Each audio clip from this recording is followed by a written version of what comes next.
হে নবী, সাথীদের বলো, যখন তোমরা তোমাদের স্ত্রীদের তালাক দাও বা দিতে ইচ্ছা করো, তখন তাদের ইদ্দতের অপেক্ষার সময়ের প্রতি লক্ষ্য রেখে তাকে তালাক দিও। ইদ্দতের যথার্থ হিসাব রেখো।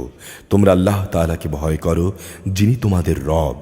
ইদ্দতের সময় কোনো অবস্থায়ই তাদের নিজেদের বসত বাড়ি থেকে বের করে দিও না। তারা নিজেরাও যেন এ সময় তাদের ঘর থেকে বের না হয়ে যায়। তবে যদি তারা কোনো জঘন্য অশ্লীলতাজনিত অপরাধে অপরাধী হয়ে আসে, তাহলে সেটা ভিন্ন কথা। এগুলো হচ্ছে আল্লাহর সীমারেখা। যে ব্যক্তি আল্লাহর এ সীমারেখা অতিক্রম করে, সে মূলত এর দ্বারা নিজের উপর নিজেই জুলুম করে। তুমি তো জানো না, এরপর আল্লাহ তাআলা হয়তো পুনরায় তোমাদের মাঝে সহৃদয়তার কোনো একটা পথ বের করে দেবেন।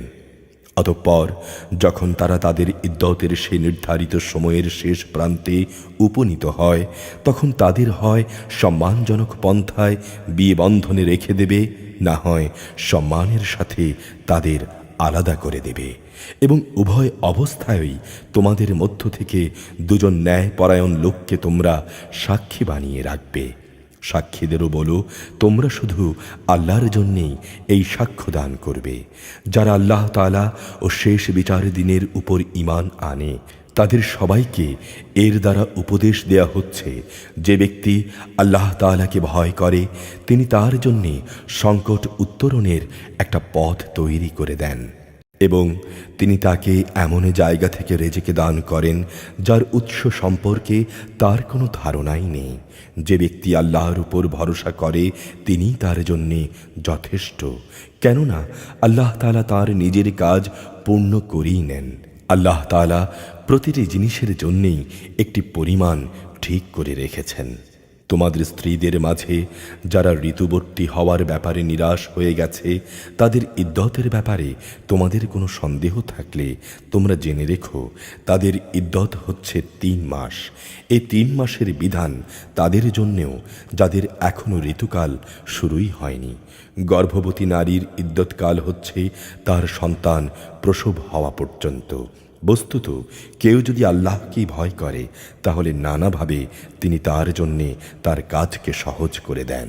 তালাক ও ইদ্দতের ব্যাপারে এ হচ্ছে আল্লাহ তাআলার আদেশ, যা তিনি তোমাদের কাছে পাঠিয়েছেন।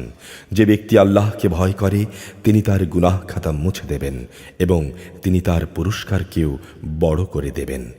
ইদ্দতের সময় তোমরা নিজেদের সামর্থ্য অনুযায়ী তাদের সেই ধরনের বাড়িতে থাকতে দিও, যে ধরনের বাড়িতে তোমরা নিজেরা থাকো। কোনো অবস্থায়ই সংকট সৃষ্টি করার মতলবে তাদের কষ্ট দিও না। আর যদি তারা সন্তান সম্ভবা হয়, তাহলে ইদ্দতের নিয়ম অনুযায়ী তারা সন্তান প্রসব না করা পর্যন্ত তাদের খরপোশ দিতে থাকো। সন্তান জন্মদানের পর যদি তারা তোমাদের সন্তানদের নিজেদের বুকের দুধ খাওয়ায়, তাহলে তোমরা সেই জন্যে তাদের পারিশ্রমিক আদায় করে দেবে এবং এই ব্যাপারটা তোমরা ভালোভাবে নিজেদের মধ্যে ন্যায়সঙ্গত পন্থায় সমাধান করে নেবে। যদি তোমরা একে অন্যের সাথে জেদ করো, তাহলে অন্য একজন মহিলা এ সন্তানকে দুধ খাওয়াবে। বিত্তশালী ব্যক্তি তার সঙ্গতি অনুযায়ী স্ত্রীদের খরপোশ দেবে।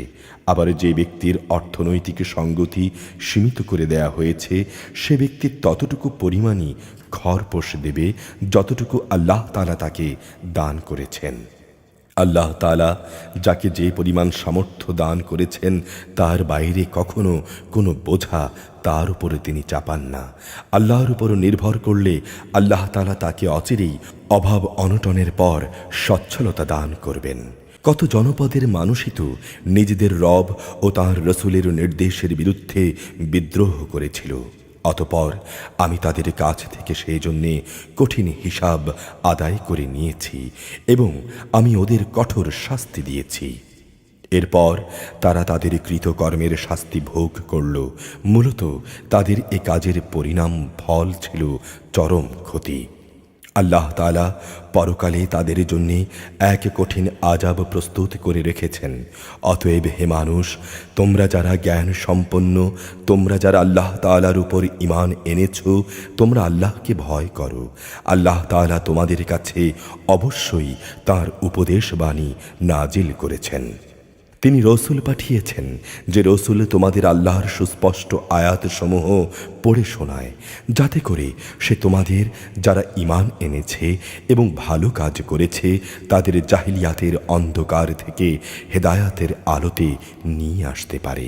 তোমাদের যে কেউই আল্লাহর উপর ঈমান আনে এবং ভালো কাজ করে, তিনি তাকে জান্নাতে প্রবেশ করাবেন, এমন এক জান্নাত যার তলদেশ দিয়ে ঝর্ণাধারা প্রবাহিত হবে।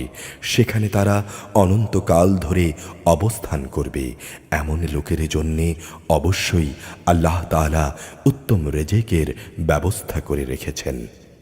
আল্লাহ তাআলা যিনি ৭ আসমান ও তাদের অনুরূপ সংখ্যক জমিন সৃষ্টি করেছেন, আবার উভয়ের মাঝখানে যা আছে তাদের জন্যে তার নির্দেশ জারি হয়, যাতে করে তোমরা এই কথা অনুধাবন করতে পারো যে আকাশ পাতালের সকল কিছুর উপর আল্লাহ তাআলাই একক ক্ষমতাবান এবং আল্লাহর জ্ঞান এ সৃষ্টি লোকের প্রতিটি বস্তুকেই পরিবেষ্টন করে রেখেছে।